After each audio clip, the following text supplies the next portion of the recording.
Super Mario Odyssey vs. Bowser's Fury. Personally, Bowser's Fury is my favorite 3D Mario since Mario 64, and it really got me thinking, why do I feel so strongly about this? Is there a reason I prefer this side game over something as massive as Odyssey? That's when I decided to really take a further look into which game is truly better, because they're so similar yet so different at the same time. We'll break everything down into categories and just jump into it.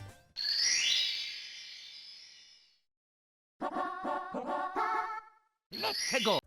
Admittedly, this one isn't really up to debate. Mario Odyssey not only has a deep and rich move pool, but it's also much smoother than 3D World. On top of your usual jumps and such, you can throw your hat, bounce off it, and get an additional jump. Cappy is capable of being thrown forward, in the air, held in place, or spun around. When jumping, Mario has a lot of control in the air and is able to turn around fairly easily, but it doesn't happen instantly. There's a tiny bit of delay, which gives the player enough time to make a quick adjustment, but not so much that it's overwhelming. If you need to make faster turns in the air, that's what Cappy and diving is for. Now, diving is a weird mechanic in this game. For some reason, it's gotten nerfed more and more in every 3D Mario. In Mario 64 and Sunshine, your dives would soar in the air and could be combined with triple jumps to provide extra distance and height depending on how it's done. In Odyssey, the dive requires 2 button presses, and while it's used in tandem with jumping, it doesn't provide extra height or distance. And in Bowser's Fury, it's even worse, but we'll get to that in a bit. My only complaint is how easily Mario can bonk after long jumping. In Mario 64, you can long jump and, if timed right, wall jump off the wall. Mastering the timing makes this type of movement extremely gratifying. But in Odyssey, you'll bonk every single time, losing any sense of speed you may have had. I do have to bring up the motion controls as well. It's not that they're bad to have, but the fact that shaking your controller to roll faster than using a button is objectively a problem. You should never limit the player to using motion controls to be more effective than button presses. Either make motion controls as effective as buttons, or don't include them at all. But what about Bowser's Fury moveset? Does this game control just as well, or is it lacking? Well, a lot of the move pool carries over from Mario 3D World and Odyssey combined. Just about everything is the same, including bonking into walls when you long jump into one. The big changes are the lack of throwing Cappy and lack of motion controls. In Bowser's Fury, you can still jump and dive in a different direction, but the dive isn't quite as efficient as bouncing off Cappy. Speaking of the dive, it's almost non-existent. Mario hardly lunges forward, but instead dips down quickly. The only real use I found for the dive is when you want to fall a great height without taking damage, and without stopping in place. So in that aspect, Odyssey's controls are better. But on the flip side, there's no motion controls. Kind of. In order to guide Bowser Jr. to a specific spot, you'll push R to reveal a cursor, then hold R to send him somewhere. This is great for taking out enemies, or collecting cat shards and coins. That is, if Bowser Jr. decides to listen. In this instance, the motion controls make sense since you're using the gyroscope, and it comes much more naturally than using a second joystick to move it. Mario is also able to run slightly faster if you run for long enough, which in Odyssey can't really be done unless you constantly roll. The extra speed makes the movement harder to control, but it's not so fast that it can't be done without precision. It's interesting to note that the roll is also nerfed. When Mario rolls once, he kinda stops in place instead of continuing to build speed. So in general, Odyssey's moveset is more diverse. You can utilize Cappy in several different ways, and you have a lot more options at your disposal. But this is where things get messy. Mario's moveset in Bowser's Fury is greatly enhanced when he gets access to power-ups.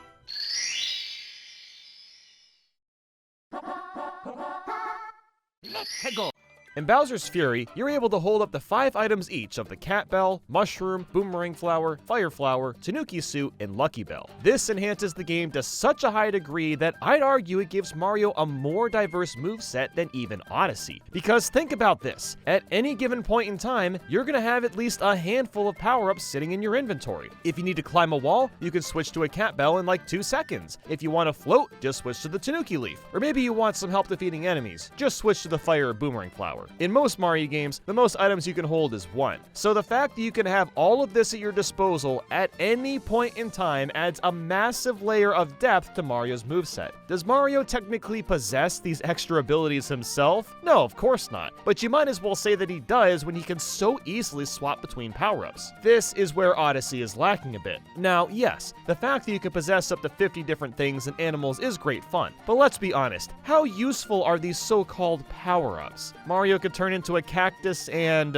hop around. Neat. Or you could turn into a Goomba. Well, Goombas don't even have arms. They're only used to get a handful of moons in each kingdom. And look, that's not to say that some of the captures aren't useful, because some of them are incredibly versatile and just flat out fun. I mean, you could turn into a freaking T-Rex as an example, or you can glide around with Glide-On. The frogs let you jump really high, which is nice. Sherm turns you into a tank, and Cheep Cheeps help you swim faster. But Mario Odyssey's captures in general have two main flaws. First and foremost, you can't access every power-up whenever you want. I know it's like this for most Mario games, and it doesn't really make sense to be like that in Mario Odyssey, but we are making a comparison to Bowser's Fury. The T-Rex is only in a couple levels, and same with Glide-On. Those are a few of these standout power-ups. And secondly, the other captures like Hammer Bro, Chain Chomp, or Bullet Bill are only useful in very specific circumstances. The Chain Chomp and Bullet Bill are really only good to break barriers or cover some distance, while the Hammer Bro gives you janky movement. If you really analyze the captures in Mario Odyssey, most of them have one use and it's very limiting. In a way, some of these could be considered as anti-power-ups since you lose something instead of being enhanced. Bowser's Fury, on the other hand, has dozens upon dozens of reasons to use each of their power-ups. There's lots of enemies to throw fireballs at, tons of walls to climb, and plenty of faraway jumps to float across. Are any of Bowser's Fury captures as flashy as turning into a T-Rex or Bowser? Obviously not, but gameplay-wise, they aren't very functional. They have one or two purposes, and that's it. Bowser's Fury has only a few power-ups, but can be utilized in a multitude of different ways. Now, if you don't care about the versatility and power-ups and just like the charm of them, you'll probably prefer Odyssey's system. With Odyssey, the fun is discovering what you can capture, and that is a very powerful experience that most other games can't replicate. But those mystical feelings only last for so long. I mean, hell, Odyssey speedrunners have managed to beat the game with only 3 of the 50 captures. Power-ups aren't everything, but they sure can spice up the game they're in. So if I had to pick, Bowser's Fury wins in this category.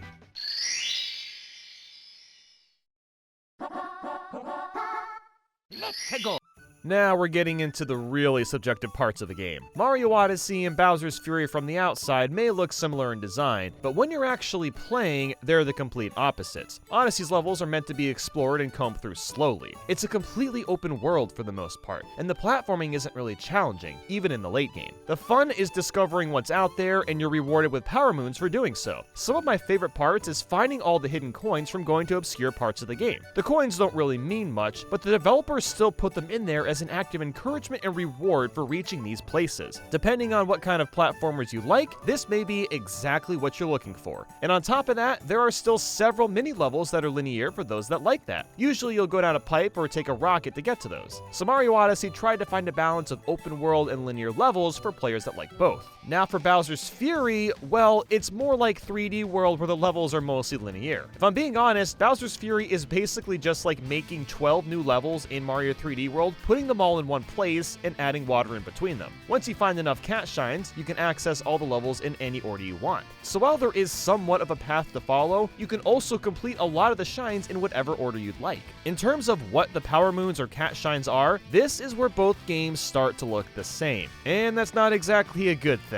So when you grab a power moon or a cat shine, you aren't kicked out of a level and instead just continue forward. This is fantastic because it keeps the pace moving. You don't take a break from playing unless you actually need to. But what are the missions exactly? Well, since Mario Odyssey has literally hundreds of power moons to find, a lot of them repeat themselves over and over and over again. In every kingdom, you have to talk to Peach in the post-game, find Captain Toad, look for a taxi in the sky, find the location of some hint art, etc, etc, etc. Mission repetition has been an issue with 3D Mario games since the very beginning, to be honest, and it really shows its flaws here. At first, though, it wasn't that big a deal. The game is fun, and the most important part of a 3D platformer is clean movement and fun platforming. But when you make a game with platforming that isn't challenging, and you also make the post-game excessively long, it creates a very dragged out feeling. Once you've explored all the kingdoms, but still need a couple hundred moons to finish the game, it's really easy to lose motivation. And Bowser's Fury is only slightly better in that regard. The amount of cat shards, Bowser blocks, and blue coin missions you'll do for such a small game is honestly a little disappointing. But at the very least, the platforming requires more skill and precision. So even if a lot of the missions are very samey, I'm still having a lot of fun jumping around because I'm being challenged. That doesn't necessarily mean Bowser's Fury is super difficult, but it's more than just walking around and occasionally performing a few jumps here and there. The only exception in Mario Odyssey is New Donk City because that entire kingdom is like a massive playground. It's my favorite level to come back to because there's so many buildings you can climb up and jump from. If more of Odyssey's kingdoms were like New Donk City, that would have made the game a lot more interesting in the long run. And yes, the linear levels in Odyssey do offer more substance in terms of platforming, but those are single levels not inside the kingdom. That's where Bowser's Fury truly shines, is finding a way to mesh together a bunch of levels into one world.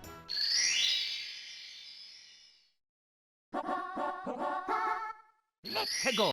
The way progression works in both of these games is technically the same, but the structure is completely different. When you enter a kingdom in Mario Odyssey, you are not allowed to get all the moons on the first go. You can get a lot of them, but you have to beat the game and break this gray block to unlock the rest. To be honest, I'm not really sure why the game does this. My two theories are that it's to extend the playtime or to avoid overwhelming the player. If this gray block is meant to extend the playtime, then that really sucks for those that like to collect everything right away. Donkey Kong 64 is the worst case example where you need all 5 Kongs to 100% the game, and you basically have to play the levels 5 times over. In Odyssey, it's not quite that extreme, but I can see how annoying it would be to have to go back through. The other theory is to prevent someone from being too overwhelmed with moons, otherwise known as Netflix syndrome, where there's so many options that you have no idea what you want to do first. That I can understand and even relate with, but an easy solution would be to not include as many moons in the game. Another plausible theory for this would be to prevent people from breaking the game's pacing. So say if you collected all the moons in 3 or 4 of the kingdoms, you'd probably have enough to reach the end of the game while barely exploring the other half of the kingdoms. And if that was a problem when playtesting, then once again, the solution is to include less moons. And it's not even just the moons. There's some physical areas that can't be accessed until you have a certain amount of moons. Personally, that's what bothers me the most. Does this make the game bad? Not really, but the large quantity of moons dampens the overall progression. Interestingly, Bowser's Fury functions virtually the same way, but it hardly matters. Compared to the hundreds and hundreds of moons, you only need 50 cat shines to face off against the final boss, and 100 to fully complete the game. And you don't have access to every cat shine right away either. The only reason that works so well is because the progression of the game is so much smoother. If you complete a couple of cat shines on an island, right next to you is another island with a couple more to do. When you return to a previous island, you'll have another mission unlocked. Since the islands are so small and it all happens in real time, there is no pacing issues and you're better incentivized to revisit these locations. This process is so natural because the islands are fairly close together and easy to reach, and there's no hassle of going back to a ship and inserting some moons to fly somewhere else. And what's even better is Plessy single-handedly makes Bowser's Fury one of the most fun ways to progress through a 3D platformer. I haven't even brought up Plessy yet because of how integral she is to the entire system. If an island is further away, just hop onto Plessy at any time and ride towards it. And Plessy will spawn pretty much anywhere. You don't have to go to a specific place. She just kind of shows up when you're in a body of water. She moves really fast and can even boost through the air, all while playing an addicting, uplifting beat. Plessy is hardly limited since she can ride around on land just as easily as the water. And you might be thinking, well, what if riding across the water gets boring? The developers thought about that. There are dozens of cat shines that require you to grab a fast-moving bunny, complete an obstacle course, or grab medals in succession. The game gives you something fun to do even in situations that would normally be dull. The missions do repeat themselves too much, that's for sure, but you're never really sailing through the water with nothing to do for very long. The only issue I have with the progression in Bowser's Fury is Bowser himself. He spawns into the game at certain times, and the more shines you have, the more often you'll have to fight him. While this is a refreshing change of pace, it does get a tad bit annoying by the end of the game. I do wish there was some way to control when Fury Bowser would come out of his goo hole, but at the same time, there is some fun to be had with changing your strategies and playing on the fly. And yes, you can spawn Fury Bowser with a Bowser amiibo, but not everyone has those. It's not really a deal breaker or anything, but it does get a bit intrusive by the end. I'll also mention that both games have fast travel. In Odyssey, hitting a checkpoint gives you access to travel there quickly, while in Bowser's Fury, you simply just have to reach the island. Since Bowser's Fury is a smaller game, the load times are much faster, which again helps with the overall pacing.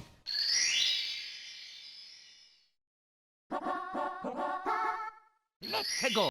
Most Mario games have some semblance of replayability. The initial experience is usually so memorable and powerful that you'll want to come back to it one day, and that's how I felt with Mario Odyssey. I'm currently working on my second playthrough, and it was fun for a while. And I use the words "a while" in quotations. I loved going back to the worlds, checking everything out again, and having a better idea of where the moons were. That aspect was really fun up until I beat the final boss. After that, I started working on the post-game moons, and that's when the game goes through weird phases. I'll go back to like Cascade Kingdom as an example, look around and find all the moons that I can get, only to realize that I missed some of them, and I hadn't even hit the gray blocks yet, which spawns even more moons. The post-game makes you satisfied, especially on your first playthrough, but it also becomes a turnoff. That's how the cycle goes. By this point, I get tired of the kingdom and just go to another one instead. And a lot of these moons just aren't fun to do more than once. The hint art is boring once you figure out the puzzle. Talking to Peach, Captain Toad, and Toadette is all the same thing. Just mash A and get to the moon. That's all you do. And then there's waiting for the seeds to grow, which is just really obnoxious. But at least you don't have to wait technically. It'll grow when it's not even spawned in. Bowser's Fury, on the other hand, is nothing like that. Yes, the missions themselves can be repetitive, but because of the supreme pacing and fun platforming, you don't really think about that. The cat shines themselves don't feel like filler because everything is so tightly condensed with a purpose. There are so many moons in Odyssey that you'll find in completely random spots, but that doesn't happen in Bowser's Fury. If there's a big body of water, you'll have a couple of Plessy cat shines to do. And like I said earlier, Odyssey is really meant to be thoroughly explored, and there is nothing wrong with that. But when it comes to replayability, the excitement of finding new areas is lost when you've already done so before.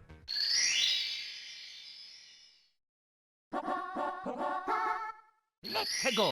I'll briefly cover the bosses, since Mario games always make them really easy. Odyssey obviously wins in this category simply because it's a bigger scaled game. You've got the 4 Brutals, which are kind of like Koopalings, but with different attack patterns, but everything else is vastly different from one another. You'll go from fighting Madame Brood and her golden chomp, to slaying a massive dragon, to cooling off Mollusca Lancier and his big cranium, to throwing fists with Knuckle-O-Tech. These bosses aren't very difficult, but they don't need to be. They've got really fun designs and character, plus the fights are all really unique amongst one another. And then there's Bowser's Fury, which can't even compete. I mean, yeah, fighting Fury Bowser is kinda interesting. You turn into Goku Mario and have to swipe or ground pound him. But when you boil it down, the fight is really similar to Boom Boom or Pom Pom, but on a bigger scale, and Fury Bowser has more attacks. It is fun, don't get me wrong, but it's nothing overly impressive, especially since you have to do the same fight quite a few times throughout the game. Besides him, though, there really isn't much beyond what you would find in Mario 3D World. The Cat Bully is a nice return, but there's no Histocrat or Motley Boss Bop to be seen, and I almost feel like that was done on purpose. If Bowser's Fury had Histocrat, that would risk overshadowing the Fury Bowser fights. That's probably why we mostly have a bunch of mid-bosses.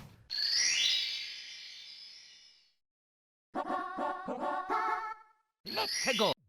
And finally, we have the music. This topic I have the least to speak on, because my preference is gonna change based on the type of day I'm having and my mood. Mario Odyssey and Bowser's Fury both create pieces that fit with the theme of the level. Fossil Falls comes out slamming, brimmed with a sense of discovery and wonder of the new world. But Blaine is more relaxed in tone and much softer with eloquent and breathy instrumentation. Then New Donk City is chipper and uptight. You can almost smell the coffee as you roam its streets. And all of Mario Odyssey's music is like this. It's quite the departure from the more basic and happy sounds. But Mario Galaxy was a departure as well, and, well, now it's, I don't know, one of the most beloved Nintendo soundtracks of all time. And Bowser's Fury is no different. Scamper Shores has this perky, I woke up on Saturday morning with breakfast in bed kind of experience. Then the Bowser fights have intense metal with wailing guitars and drums, intensifying the sheer scope and brevity of Bowser. Fort Flaptrap and Trickety Tower encase the more classic Mario sounds, which fits because these islands feature a lot of classic Mario elements like bullies, flipping platforms, and Spike. So either way you put it, the OSTs are fantastic for both games. Well, I finally got that off my chest. Neither of these games are bad, obviously, but I do feel as though Bowser's Fury takes the cake from a gameplay perspective. I'd really like to see which of the 2 games you prefer in the comments. But that's all my thoughts, and a big thank you for watching all the way through. I'll see you guys in the next one, and I hope you have a wonderful day. Until next time.